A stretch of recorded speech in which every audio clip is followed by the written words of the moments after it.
नमस्कार, जय श्री कृष्ण। विद्यार्थिनी एवं विद्यार्थीगण, आज हम ग्रामर का टॉपिक जो हमारा था व्याकरण का अव्यय। अव्यय की दो प्रकार हमने पढ़ लिए थे, क्रिया विशेषण अव्यय और दूसरा संबंध सूचक अव्यय।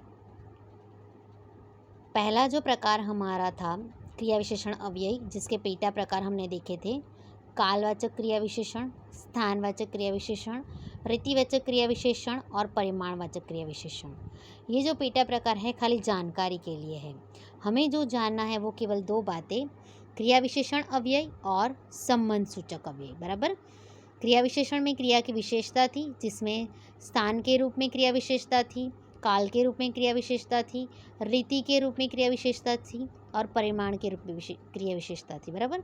संबंध सूचक में हमने संबंधों को जोड़ा, यानी कि संज्ञा या सर्वनाम के बाद आकर जो संज्ञा या सर्वनाम का संबंध वाक्य किसी दूसरे शब्द से सूचित करता है। बराबर। यानी संज्ञा या सर्वनाम का जो शब्द है वह संबंध वाक्य के किसी दूसरे शब्द के साथ जोड़ता है, उसे संबंध सूचक अव्यय कहते हैं। उसके लिए हमने सारी बातें समझ ली। आज हम जाएंगे समुच्चय बोधक अव्यय। तो समुच्चय बोधक अव्यय किसे कहते हैं? जो अव्यय दो शब्दों या दो वाक्यों को जोड़ता है उसे समुच्चय बोधक अव्यय कहते हैं। बिल्कुल सरल से इसकी परिभाषा है कि जो अव्यय दो शब्दों या दो वाक्यों को जोड़ने का काम करता है उसे समुच्चय बोधक अव्यय कहते है।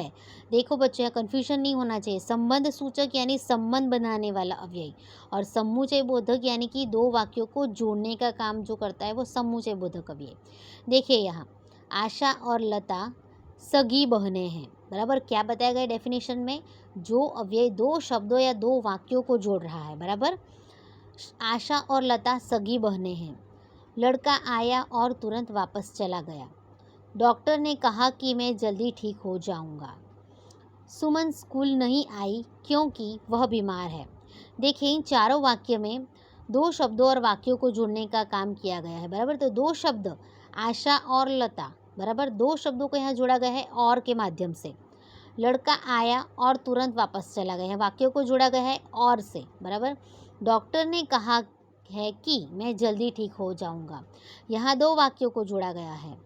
सुमन स्कूल नहीं आई क्योंकि वह बीमार है। बराबर। यहाँ भी दो वाक्यों को जोड़ा गया है क्योंकि के शब्द से। ख्याल आया बच्चों आपको? समुच्चय बोधक अव्यय किसे कहते हैं? जो दो शब्दों या फिर दो वाक्यों को जोड़ने का काम करता है। इन वाक्यों में और, की, क्यों समुच्चय बोधक अव्यय है। इसके अलावा अन्य समुच्चय बोधक अव्यय है तथा, परंतु, लेकिन, या, अथवा, इसलिए, तो, नहीं तो आदि। बराबर। इसके अलावा भी दूसरे शब्द तथा यहाँ आ सकता है। परंतु, डॉक्टर ने कहा है परंतु तुम्हें अभी तक मसालेदार खाना नहीं खाना है। बराबर। इस तरीके से भी आप उपयोग कर सकते हो। और दूसरी तरीके से भी या का उपयोग करना हो, तुम स्कूल जाओ या फिर लाइब्रेरी जाओ। तुम स्कूल जाओ या लाइब्रेरी जाओ, ऐसा भी आप कह सकते हो। बराबर। मैं जाऊंगा अथवा भाई जाएगा। बराबर। इस तरीके से भी, मतलब मैंने खाली आपको उदाहरण दिया है। तो ऐसे शब्द भी जब रखे जाए बीच बीच में, वाक्य के बीच में, शब्दों के बीच में, तो आप समझ जाएगा कि ये समुच्चय बोधक अव्यय है। चौथा जो हमारा प्रकार है विस्मयादि बोधक अव्यय। नाम पढ़ने से ही पता चल जाता है कि उसमें विस्मय आएगा। बराबर। आश्चर्य आएगा। जो अव्यय हर्ष, शोक, घृणा आदि मनोभावों को व्यक्त करते हैं उन्हें विस्मय आदि बोधक अव्यय कहते हैं। बराबर। क्या बताया गया है? जो अव्यय हर्ष, शोक, घृणा आदि मनोभावों को व्यक्त करते हैं उन्हें विस्मय आदि बोधक अव्यय कहते हैं। जैसे, वह क्या मिठाई है। हर्ष का भाव, बिल्कुल खुश होकर, मिठाई बहुत मीठी है, बहुत ही अच्छी लग रही स्वाद में, इसलिए क्या कहा जा रहा है? वाह क्या मिठाई है। हाय मैं लुट गया। बराबर। शोक, दुख प्रकट कर रहा है कि हाय मैं लुट गया, मेरे घर में चोरों ने चोरी कर ली। छी, यह कितनी गंदी जगह है। बराबर। घृणा, बिल्कुल नफरत से, गंदी नज़र से देखना कि जो चीज़ हमें देखने भर से भी अच्छी नहीं लग रही है, जिसे देखकर हमें बिल्कुल बुरा लग रहा है, अच्छा महसूस नहीं हो रहा है, इसलिए तुरंत हमारे मन के चेहरे का भाव बदल जाता है और स्वर में भी थोड़ी बहुत घृणा आ जाती है। शाबाश, इसी तरह आगे बढ़ते रहो। प्रशंसा, कई बार बच्चा जब स्कूल में जो अब तक कम मार्क्स लाता था और शायद दूसरे या तीसरे एग्ज़ाम में वो अच्छे मार्क्स से पास होता है, जिसे देखकर टीचर या फिर शिक्षक बहुत खुश हो जाते हैं, इसलिए प्रशंसा करते हुए कहते हैं शाबाश, इसी तरह तुम आगे बढ़ते रहो। अरे आप यहाँ कैसे? यहाँ आश्चर्य बताया गया कि अरे, ये बात तो मैंने सोची भी नहीं थी कि आप यहाँ आ सकते हो। आश्चर्य का भाव दिखाना। इन वाक्यों में वाह, हाय, छी, शाबाश तथा अरे विस्मय आदि बोधक अव्यय हैं। अन्य विस्मय आदि बोधक अव्यय हैं ओह, उफ, बाप रे, ठीक, हाँ, अच्छा आदि। बराबर। इसके अलावा भी बच्चों आप अपनी तरीके से वाक्य कहीं आए, इन शब्दों के अलावा भी कोई ऐसा शब्द हो जिसमें आपको लग रहा है कि इसमें विस्मय आता है, तो आप विस्मय आदि बोधक अवयव उन्हें पहचान सकते हो। बराबर। तो यहाँ हमने देखा कि विस्मय कहाँ का आया, कहाँ कहाँ आया?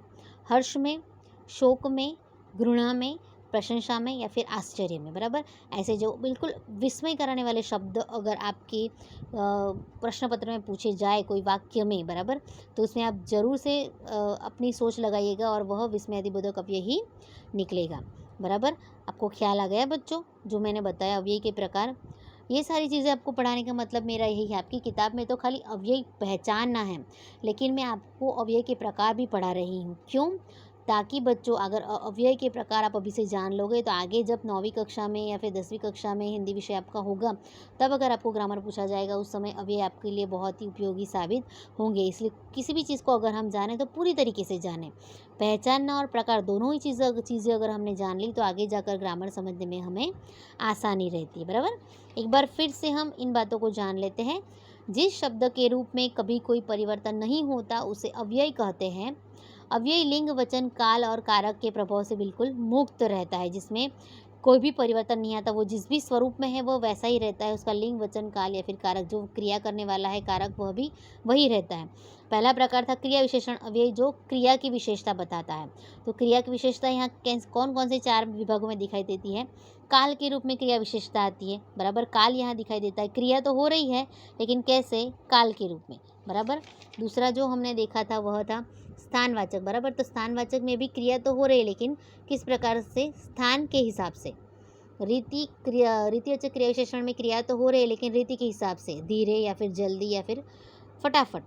परिमाणवाचक क्रिया विशेषण में भी क्रिया हो रही है लेकिन कैसे? परिमाण के अनुसार। बराबर। परिमाण उसमें दिखाई दे रहा है कैसे? परिमाण मतलब कि मात्रा। ख्याल आया आपको? संबंध सूचक यानी कि जो संज्ञा या सर्वनाम के बाद आकर उस संज्ञा या सर्वनाम का संबंध वाक्य के किसी दूसरे शब्द के साथ सूचित करता है। यानी संज्ञा के सर्वनाम के रूप में जो शब्द आया है वह शब्द वाक्य में किसी दूसरे के साथ संबंध जोड़ता है, तो वो संबंध जोड़ने वाला जो शब्द है, बराबर, वाक्य के किसी दूसरे शब्द से सूचित करता है उसे संबंध सूचक। बराबर। जैसे कि यहाँ लड़का है तो हमने ये उदाहरण पूरा समझा है, लड़का माँ। बराबर। तो इसका संबंध आया क्रिया के साथ जोड़ने का काम कौन करता है? साथ। बराबर। ये मैंने आपको समझाया है। बराबर। समूचय बोधक अभी हमने समझा, 2 वाक्यों और 2 शब्दों को जोड़ने का काम समूचय बोधक अव्यय करता है। बराबर। यहाँ वाक्य को जोड़ा गया है, शब्द को जोड़ा गया है, वाक्यों को जोड़ा गया है। अपनी तरीके से आप देखिएगा बच्चों, एक वाक्य को 2 बीच में समूचय बोधक अव्यय रखकर वाक्य, दूसरा वाक्य उसके साथ बैठाया गया है। लड़का आया और तुरंत वापस चला गया। डॉक्टर ने कहा है कि मैं जल्दी ठीक हो जाऊंगा और सुमन स्कूल नहीं आई क्योंकि वह बीमार है। 2 वाक्यों को जोड़ा गया है। यहाँ पहले में शब्दों को जोड़ा गया, आशा और लता। बराबर। उसी तरीके से विस्मय आदि बोधक अव्यय में विस्मय बताया गया है। ख्याल आ गया बच्चों? बराबर। अब हम आपकी पाठ्य पुस्तक में जाएंगे। बराबर। पाठ्य पुस्तक में अब हम देखेंगे यहाँ निम्नलिखित वाक्यों में से ऐसे पर ढूंढिए जो अव्यय है। बराबर। उमंग और स्मित घर चले गए। उमंग और स्मित कहाँ चले गए? उमंग और स्मित 2 शब्दों को यहाँ जोड़ा गया है। बराबर। और यहाँ शब्द का उपयोग किया गया है, तो यहाँ कौन सा अव्यय आएगा? कौन सा अव्यय आएगा वो पता है ना? बराबर। कौन सा आपको खुद लिखना है, मैं यहाँ लिख कर नहीं बताऊँगी, आपको खुद पहचानना है। और मतलब क्या? समूचय बोधक अव्यय। तुम्हें अपने जन्मदिन पर कैमरा चाहिए या मोबाइल फ़ोन? बराबर। तो या के लिए हमने भी देखा था। बराबर। कौन सा शब्द या किस में आएगा? वो भी समूचय बोधक में। देखिए नीचे दिख रहा है ना आपको या? देखिए नीचे समूचय बोधक अव्यय में सबसे नीचे 4 उदाहरण के बाद जो 3 लाइन आती है वो 3 लाइन में आखिर से दूसरी लाइन में या लिखा है ना, या और। बराबर। ये दोनों समूचय बोधक अव्यय में आ गए। ख्याल आया? वाह, क्या कैच लिया है, ये तो मुझे बताने की ज़रूरत नहीं है, आपको पता चल गया होगा। क्या आएगा ये? विस्मय आदि बोधक। दुर्योधन तथा कर्ण में गहरी मित्रता थी। यहाँ तथा शब्द आया, तो तथा शब्द कहाँ मिलेगा हमें? यहाँ समूचय बोधक अव्यय में, है ना? बराबर, समूचे बोधक अव्यय लिखिएगा। वह तेज दौड़ा, वह दौड़ा लेकिन कैसे दौड़ा? तेज। बराबर, यहाँ क्या बताया गया है? उसकी रीति बताई गई है, दौड़ने की कौन सी बताई गई है? रीति। तो यह कौन सा क्रिया विशेषण अव्यय बनेगा? अरे ये क्रिया विशेषण अव्यय बनेगा, लेकिन कौन सा? रीतिवाचक क्रिया विशेषण अव्यय। बराबर, ख्याल आ गया? मैं यहाँ नहीं लिख रही, आपको अपनी तरीके से जवाब लिखने हैं। बराबर, लिखोगे ना? है ना? पहला जो है और समूचे बोधक अव्यय, दूसरा भी समूचे बोधक अव्यय, तीसरा विस्मयादि बोधक अव्यय, चौथा समूचे बोधक अव्यय और पांचवा जो है वो क्रिया विशेषण अव्यय। बराबर, आपने जिन शब्दों का अव्यय के रूप में चुना है, क्या वे अव्यय पद है? चर्चा कीजिए।